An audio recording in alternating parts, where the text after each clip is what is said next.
कचोरीमध्ये डझनभर उंदरांच्या लेंड्या आढळल्या आहेत। वैजापूर शहरातला हा अत्यंत संतापजनक आणि धक्कादायक प्रकार समोर आलाय। खाद्यपदार्थांमध्ये अतिशय घाणेरडी भेसळ आणि निष्काळजीपणा पाहायला मिळतोय। संभाजीनगरमधील वैजापूर शहरात त्यामुळे संतापाची लाट निर्माण झाली आहे। एका ग्राहकाने कचोरी सेंटरमधून 5 कचोऱ्या खरेदी केल्या, मात्र घरी जाऊन कचोरी उघडल्यानंतर त्याला मोठा धक्का बसला।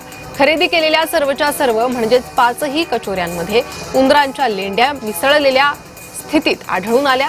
धक्कादायक म्हणजे मुलांनी 2 कचोरी खाल्ल्या आणि त्यानंतर ही बाब लक्षात आली। त्यामुळे ग्राहकाने आरोप केलेले आहे। कचोरीमध्ये डझनभर उंदराच्या लेंड्या आढळलेल्या आहेत। संभाजीनगरच्या वैजापूरमधील ही संतापजनक घटना आहे।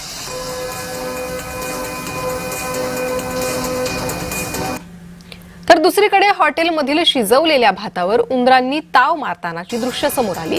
नालासोपारा वाकणपाडा परिसरातील संतापजनक घटना। भातावर चक्क उंदीर ताव मारतानाचं दृश्य कॅमेऱ्यात चित्रित झालंय।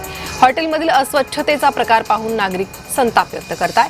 एफडीए किंवा स्थानिक प्रशासनाकडून कारवाई होणार का हा प्रश्न उपस्थित होतोय।